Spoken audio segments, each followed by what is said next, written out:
Assalamualaikum warahmatullahi wabarakatuh. Selamat pagi anak ibu semua kelas 5. Hari ini pembelajaran kita adalah pendidikan agama Islam dan budi pekerti. Kita masih mengkaji tentang beriman kepada Rasul-Rasul Allah yang lebih kepada mengenal Rasul Ulul Azmi. Anak ibu semua, kemarin kita sudah mengetahui siapa itu Nabi dan Rasul, siapa yang wajib kita imani dari Nabi dan Rasul. Ada 25 orang Nabi dan Rasul yang wajib kita imani. Lalu di antara 25 orang Nabi dan Rasul ada yang kita kenal dengan sebutan dan gelar Rasul Ulul Azmi. Hari ini kita akan mengkaji tentang sikap terpuji para Rasul dan Rasul Ulul Azmi. Sikap terpuji para Rasul dan Rasul Ulul Azmi. Nah, yang pertama sikap terpujinya para Rasul Ulul Azmi adalah anak ibu semua, sebagai kita ketahui bahwa Rasul itu dalam beberapa waktu lalu kita masih ingat, Rasul adalah seorang laki-laki yang menerima wahyu dari Allah dan wajib menyampaikan kepada umat manusia. Artinya seorang Rasul itu mempunyai umat. Kemudian seorang Rasul tugasnya yang selain sangat mulia tentunya sangatlah berat karena berbagai rintangan dan tantangan dari umat yang tidak percaya akan keesaan Allah Subhanahu wa taala dan tidak mau menerima akan kenabian dan kerasulannya. Nabi dan Rasul itu mempunyai sifat-sifat yang mulia dan terpuji pula. Sifat terpuji itu kita kenal dengan sifat mahmudah, yang artinya sikap yang baik sesuai dengan tuntunan dan aturan agama Islam. Misalnya, seorang Rasul adalah seorang yang jujur atau amanah. Kemudian seorang Rasul adalah seorang yang pemaaf atau al-afu. Seorang Rasul adalah seorang yang tekun atau kita sebut dengan al-khusu. Lalu seorang Rasul itu adalah seorang yang malu kalau dirinya dicela atau al-hayyu. Seorang Rasul adalah seorang yang bersih atau an-nazafah. Seorang Rasul adalah seorang yang pemurah atau as-sakhau. Dan seorang Rasul adalah orang yang sangat sabar atau as-sabru. Nah, Nabi dan Rasul mempunyai sifat-sifat terpuji baik kepada Allah, kepada sesama umat manusia maupun kepada alam semesta atau lingkungan sekitar.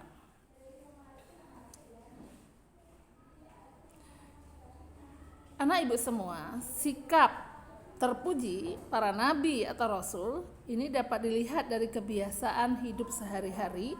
Misalnya berbakti kepada orang tua, tahu cara adab berbicara, makan dan minum, sikap bertamu, bergaul bersama orang lain, cara berjalan, kemudian bagaimana sikapnya.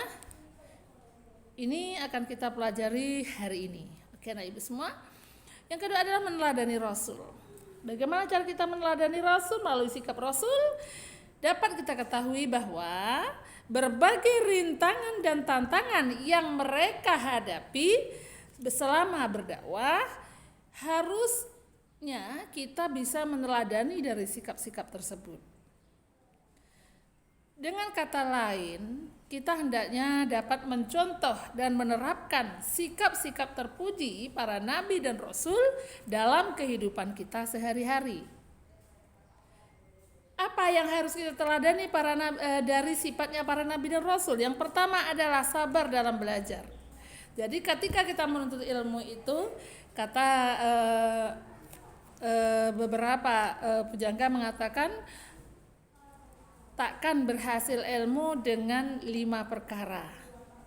Tak akan berhasil suatu ilmu kecuali dengan 5 perkara. Yang pertama tentunya kita harus tekun belajar. Bersungguh-sungguh. Waktunya juga sangat lama. Ya, waktunya lama. Menuntut ilmu itu dalam waktu yang lama. Kita di sekolah dasar 6 tahun.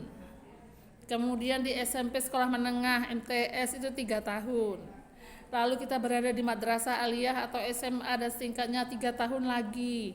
Kalau anak ibu ingin lebih meningkat lagi pendidikannya, kita menjadi kuliah lagi beberapa tahun. Jadi menuntut ilmu itu selain tekun dan sabar, juga waktunya sangat lama. Waktunya sangat lama. Jadi anak ibu memerlukan kesabaran dan keteguhan di sini. Kemudian selain sabar dalam belajar, sabar dalam beribadah. Contohnya ketika sholat, ya kan? Kita harus sabar. Wudu, kalau country sabar. Puasa Ramadan misalnya, beribadah kepada Allah puasa Ramadan. Itu kita menahan lapar, haus dan lapar dari terbit fajar hingga terbenam matahari. Hendaknya penuh dengan kesabaran. Lalu sabar mengerjakan tugas sekolah. Ibu katakan tadi menuntut ilmu itu harus tekun dan sabar. Sabar seperti apa mengerjakan tugas sekolah? Ketika ada tugas, kerjakan dengan teliti, dengan telaten. Kita tidak asal selesai, asal dapat nilai, tidak seperti itu pada prinsipnya anak ibu semua ya. Kemudian sabar dalam mematuhi orang tua. Ini yang agak berat. Karena ibu yakin dan percaya sangatlah sulit di zaman sekarang ini patuh dan mematuhi aturan orang tua. Contoh yang paling singkat, ketika kita belajar daring seperti ini, anak ibu semuanya memegang HP, gadget, HP, semuanya sibuk. Nah, ada beberapa waktu anak ibu menggunakan media HP ini untuk belajar seperti ini. Ketika orang tua kita lengah, kita gunakan untuk main game atau apa di sana. Waktunya istirahat tidak istirahat, waktunya tidur tidak tidur, waktunya maem tidak maem, waktunya mandi tidak mandi. Alhasil ayah dan ibu kita akan marah. Tapi apa yang disebutkan oleh ibu itu sudah mungkin lebih dari 80% mengatakan kalau disuruh istirahat sebentar, bahasa sebentar. Ya, sebentar. Ya, sebentar, tapi tidak bergerak, tidak bekerjakan. Inilah yang sulit meneladani sifat ini, patuh kepada orang tua. Sangat sulit meneladani sifat ini pada zaman saat ini.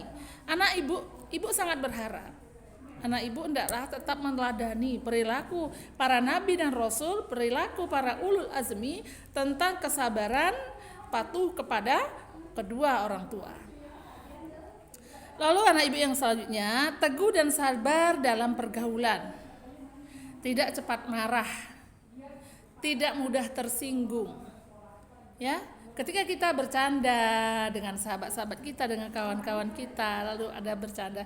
Dan untuk yang bercanda, yang suka bercanda, jangan berlebihan sehingga tidak memacu kemarahan kawan. Jadi anak ibu, dalam pergaulan juga para nabi dan rasul sangat menganjurkan kita agar tidak saling menyinggung dan mudah tersinggung. Kemudian teguh dan sabar dalam mematuhi peraturan, baik peraturan rumah, sekolah maupun peraturan tempat tinggal. Jadi anak ibu semua, peraturan-peraturan yang dibuat hendaknya kita laksanakan.